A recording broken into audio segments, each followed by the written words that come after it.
Hello दोस्तों, ज़ियान classes में आप लोग का फिर से स्वागत है। आज के हम इस वीडियो में सीखेंगे घात और घातांक क्या है। घात और घातांक क्या है, तो आइए हम सीखते हैं घात क्या है और घातांक क्या है। देखिए, किसी भी चीज़ के ऊपर जो स्क्वायर क्या रहता है या पावर रहता है उसी को घातांक कहा जाता है। जैसे मान लिया 5 पे पावर 2 है, तो ये क्या मेरा कहलाया, घातांक कहलाया। ठीक, बहुत से बच्चे कंफ्यूज हो जाते हैं कि सर इस तरह का सवाल रहता है और इस तरह से रहता है, तो इसको कैसे बनाएं। तो आधार और घातांक को देखकर अक्सर बच्चे कंफ्यूज रहते हैं कि कैसे हो, और इसका मुझे बेस से जानना बहुत ज़रूरी है। तो चलिए सीखते हैं घातांक कैसे बनाते हैं और उसको कितने स्टेप से हम बनाते हैं। देखिए, जब आधार 1 रहेगा, जब आधार 1 रहेगा उसका पावर जुटेगा, पावर जुड़ेगा जैसे। लेकिन हम आधार और घातांक को दो विधि से सीखेंगे। एक होगा मेरा भाग विधि से, एक होगा मेरा गुणा विधि से, गुणन विधि से। ठीक, भाग विधि से और एक गुणन विधि से हम सीखेंगे। तो चलते हैं, सबसे पहले हम गुणन विधि से जो सीखते हैं। जब आधार 1 रहेगा तो उसका पावर जुटेगा किसमें, गुणा में। किसमें, गुणा में। जैसे आधार मेरा 1 है, x गुने x। जब आधार 1 रहेगा तो उसका पावर जुटेगा, तो ये हो जाएगा x स्क्वायर। इसका मतलब ये हुआ कि अभी मैंने कहा कि हम गुणा से सीखेंगे और भाग से भी सीखेंगे आधार और घातांक को। तो मुझे अभी गुणा में सीखना है, तो ये मेरा गुणा है। x को x से गुना करेंगे तो x से स्क्वायर आएगा, लेकिन इसका पावर क्या होगा, जुटेगा। देखो, कभी भी गुना, कभी भी अंक, संख्या या कोई शब्द एक जैसा रहेगा, उसके ऊपर पावर रहेगा तो ऑटोमेटिक वो जुड़ेगा। जैसे x को मैंने x से गुना किया तो वो x ही आएगा, लेकिन उसके ऊपर क्या होगा, पावर जुटेगा। दूसरा सवाल है, इसी को हम ले लेते हैं, x को x स्क्वायर से गुना करते हैं, तो मेरा आधार 1 है। क्या है, आधार 1 है, तो x ही रहेगा, लेकिन इसका पावर क्या हो जाएगा, इसका पावर क्या हो जाएगा, एक इसके ऊपर छिपा हुआ है और इसके ऊपर 2 है, तो ये 1 प्लस 2, तो क्या आ जाएगा, 3 आ जाएगा। तो x पे पावर 3, तो हम इसे ऐसे भी लिख सकते हैं, x को x से गुना करेंगे तो x ही आएगा और उसके ऊपर पावर क्या हो जाएगा, वो 3 आ जाएगा। चलिए दूसरा स्टेप, तीसरा स्टेप लेते हैं। इसी में x स्क्वायर को फिर x स्क्वायर से गुना करते हैं, तो फिर क्या आएगा, तो जब आधार 1 रहेगा मेरा, फिर ये x और x दोनों आधार 1 जैसा है, तो इसका पावर क्या होगा, फिर जुटेगा, सॉरी, तो ये क्या हो जाएगा, 2 2 4 हो जाएगा, राइट। इसको हम अंक में भी बनाकर सीखेंगे, अभी हम फिलहाल सीख रहे हैं। अब चलिए 2x स्क्वायर और 2x स्क्वायर, मेरा फिर आधार 1 ही जैसा है, x और ये x है, तो ये क्या हो जाएगा, सॉरी, पहले तो हम अंक को देखते हैं।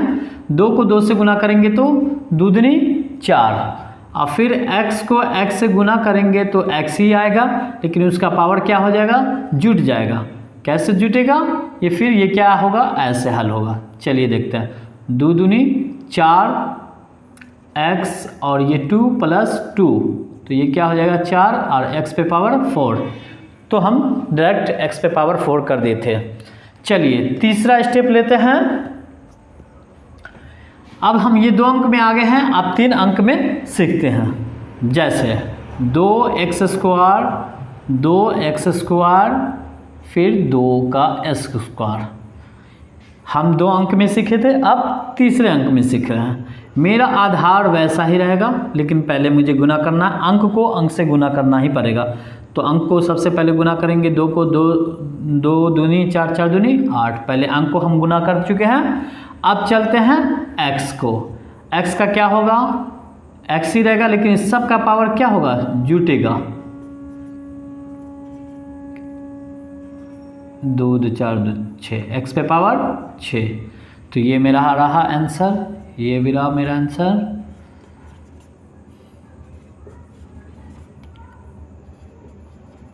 चलिए, तो अब हम 3 अंक तक जा चुके हैं, अब चौथे अंक तक जाएंगे, ठीक है। लेकिन कभी कभी ऐसा होता है कि ये सिर्फ आधार 1 है तो हम इसके पावर को जोड़ देंगे, लेकिन आधार 1 नहीं रहेगा तो फिर आप क्या करेंगे? आइए फिर हम उसे भी समझते हैं। मान लेते हैं कि आधार मेरा x और y है, राइट, x और y है। तो इसका क्या होगा? इसका पावर जुटेगा नहीं। क्यों नहीं जुटेगा?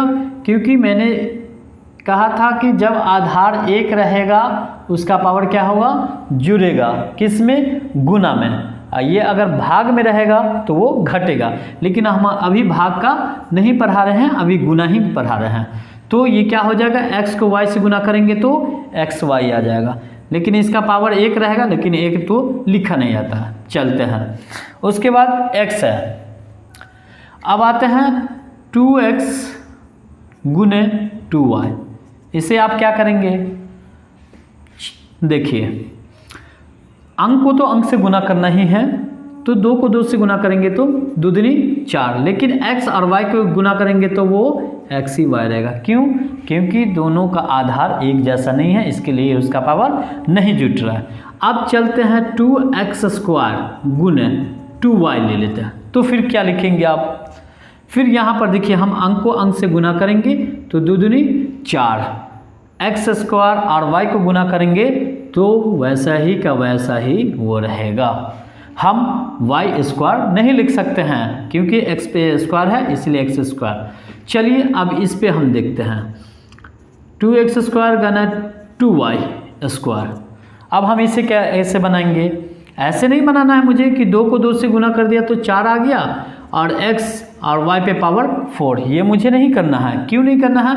क्योंकि आधार दोनों का एक नहीं है, इसलिए उसका पावर जुट नहीं सकता है, इसलिए वो भी क्या हो जाएगा? x² और y² तक आ जाएंगे, ठीक है। चलिए अगला सवाल है। अब ये तो अंक में हम सीखे हैं, ठीक है, x y z में सीखे हैं। अब मुझे जो है ना a और b में मुझे सीखना है, क्योंकि अक्सर 10वीं क्लास की जो मैट्रिक एग्ज़ाम होता है उसमें MN लेकर बहुत सारे सवाल रहते हैं और उसी में बच्चे कंफ्यूज हो जाते हैं। तो समझने की ज़रूरत है हमें। अभी ये रहा मेरा, चलिए x y z में अब हम आ जाते हैं m से। चलिए a पे पावर m रहता है गुना a पे पावर n रहता है। फिर इसको कैसे बनाएंगे आप? तो आप ऐसे बना सकते हैं, a आधार एक ही है तो आधार एक ही रहेगा, a को गुना करेंगे a से तो वो a ही रहेगा, लेकिन m अब प्लस क्या हो जाएगा? n हो जाएगा, ठीक है, m n हो जाएगा। क्योंकि आधार एक रहता तो उसका पावर क्या होता है? जुड़ता है। इसी पे अगर मान लिया सवाल रहता है कि a पे पावर 3 गुने a पे पावर 5, तो आप क्या करेंगे? इसे फिर क्या करेंगे आप? a को ऐसे ही रखना है, a से गुना करना है तो a ही रहेगा, लेकिन 3 और ये प्लस 5 तो क्या आ जाएगा? a पे पावर 8। आधार एक रहा तो इसका पावर क्या हुआ? जुट गया। ये यहाँ पर हम चलते हैं a से ले लिए, अब b की जगह पे चलते हैं। b पे पावर 5 गुने b पे पावर 7, इसको भी हम कैसे बनाएंगे? b का b ही रहने देंगे और वो पावर जो होगा उसका क्या होगा? जुट जाएगा 7। तो ये क्या आ जाएगा? 7 5 12। तो हमें कन्फ्यूज नहीं, अक्सर बच्चे को दिखता है मैट्रिक क्लास में इस तरह का सवाल जो आता है तो वहाँ पर बच्चे कन्फ्यूज हो जाते हैं कि कैसे बनाया जाए।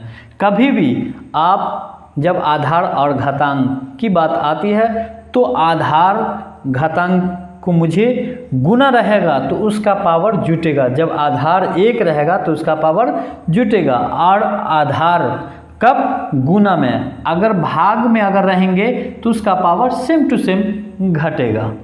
चलते हैं फिर अगले सवाल की ओर। जैसे 2mn ए पे पावर m गुने ए पे पावर n। अब हम इसे कैसे बनाएंगे? तो आधार मेरा 2 तो है ही है, आधार मेरा 1 हो गया तो a ही रहेगा, और ये m प्लस n, ये मेरा सवाल रहा। ठीक, उसी तरह से अब हम चलते हैं अब अंक पे। ये 2a²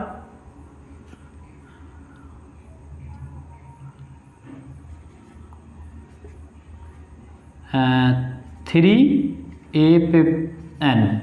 अब हम इसे कैसे बनाएंगे? सेम सा सवाल है कि 2 को 3 से गुना करेंगे तो 3 दूनी 6, a को a से गुना करेंगे तो a आएगा, लेकिन उसका आधार 1 ही रहेगा और घातांक क्या होगा? वो जुड़ेगा। तो उसके ऊपर क्या है? m है और n है, तो m प्लस n। ठीक, तो ये रहा मेरा आधार। देखिए इसमें सबसे पहले हम तो एक्स वाई तक जाने, फिर एक्स वाई को लेकर फिर अंक में ए बी पर चले गए, और ए बी पर जाने के बाद जो है फिर हम उसको अंक में भी कन्वर्ट करके चले गए। तो हम इस तरह से एक ही सवाल को कई तरीके से बनाएंगे तो ऑटोमेटिक मुझे समझ में आ जाएगा। अगर इस वीडियो में अगर किसी तरह का समझ में नहीं आता तो आप हमें कमेंट बॉक्स में ज़रूर कमेंट कीजिए, हम उसका जवाब देंगे। चलिए फिर हम अगले सवाल की ओर आते हैं।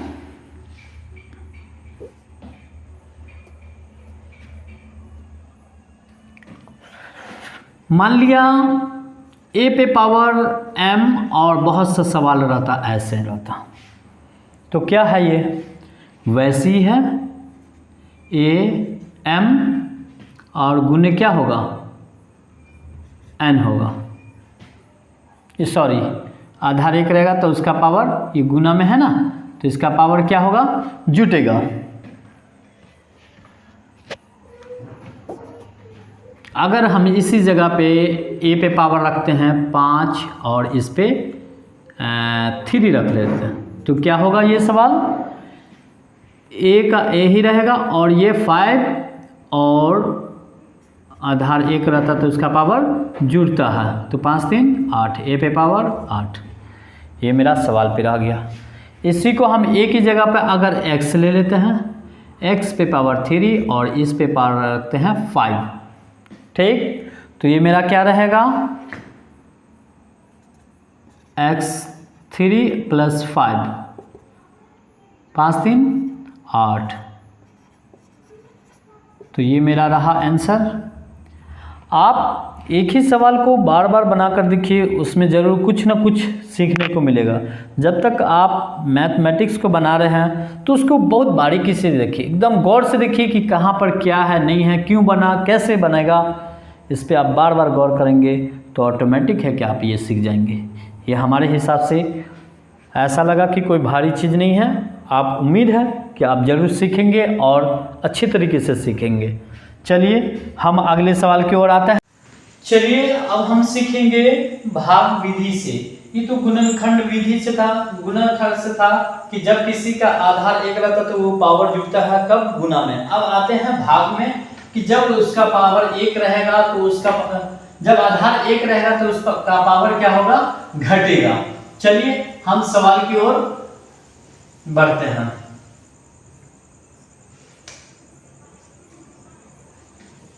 चलिए, जब आधार 1 रहेगा तो उसका पावर घटेगा, किस विधि से?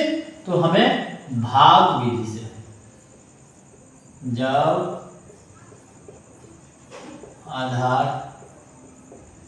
1 रहेगा तो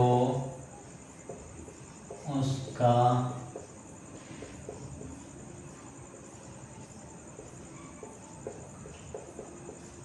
जब आधार 1 रहेगा तो उसका पावर घटेगा। जैसे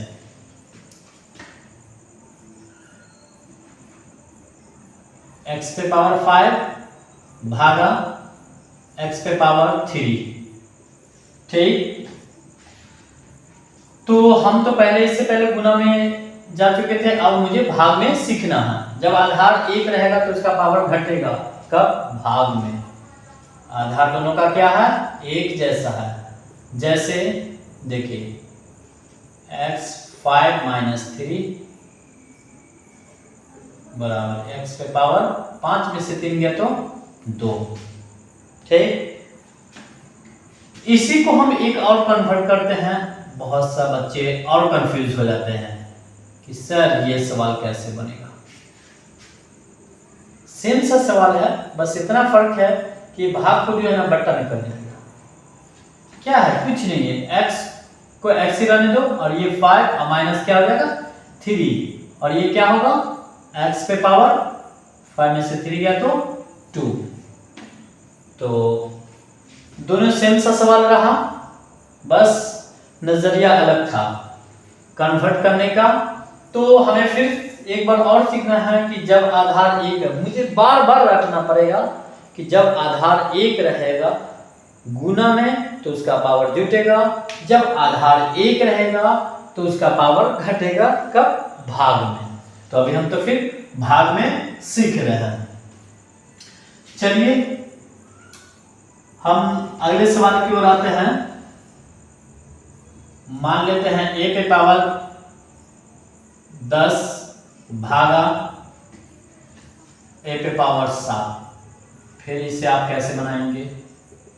मुझे वैसे ही सीखना है। a पे पावर 10 माइनस 7।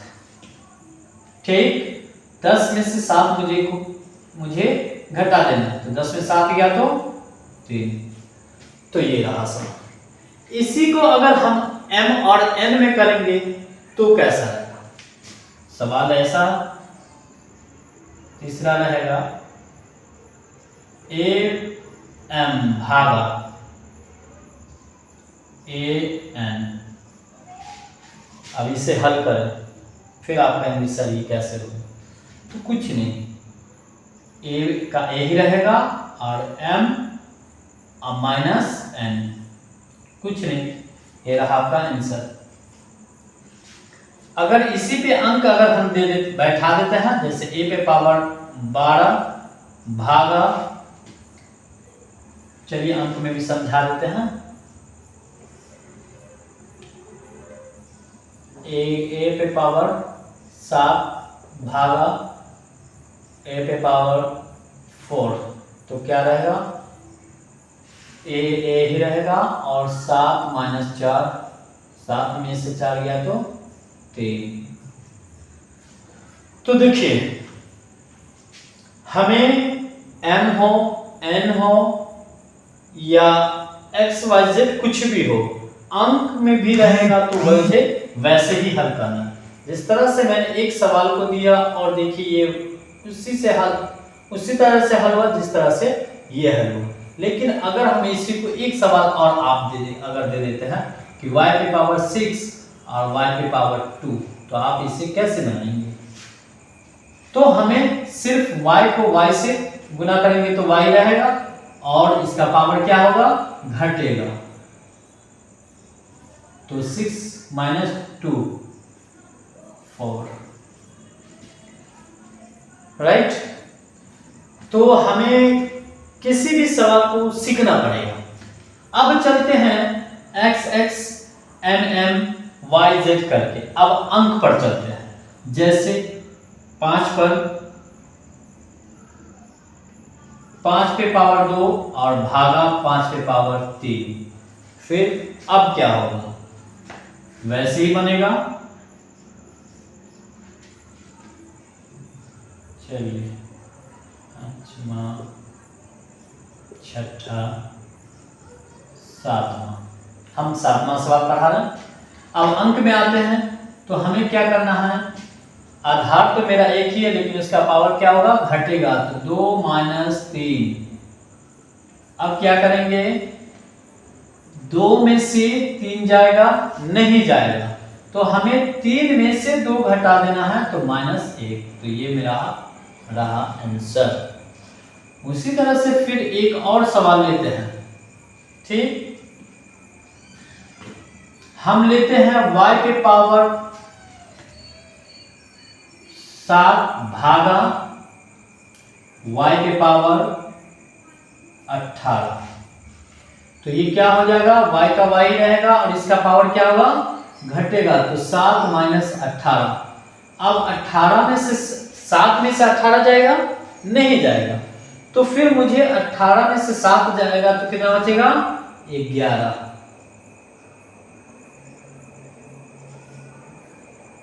माइनस 11। क्यों, क्योंकि माइनस की मात्रा ज्यादा है, 18 माइनस है और ये प्लस 7 है, तो 18 में से 7 को घटाएंगे तो माइनस।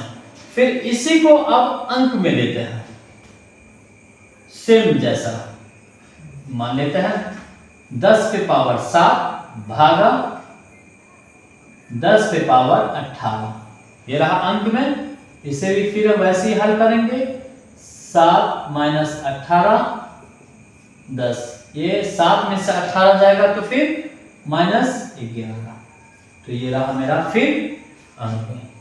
चलते फिर इसी को x m y में ले लेते हैं, जैसे a पे पावर m भागा a पे पावर n, तो इसमें दोनों आधार एक पावर उसका क्या होगा, घटेगा, m माइनस n, तो ये रहा मेरा आंसर।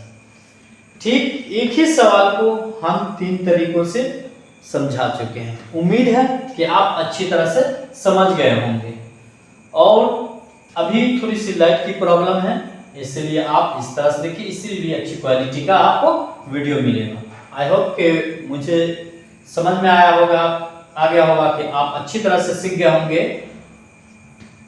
और हमारी वीडियो को आप देख रहे हैं तो प्लीज़ सब्सक्राइब कीजिए, क्योंकि सब्सक्राइब से आपको किसी तरह का भी जो भी वीडियो बनेगा वो आपको नोटिफिकेशन जाता रहेगा और आप सीखते रहेंगे।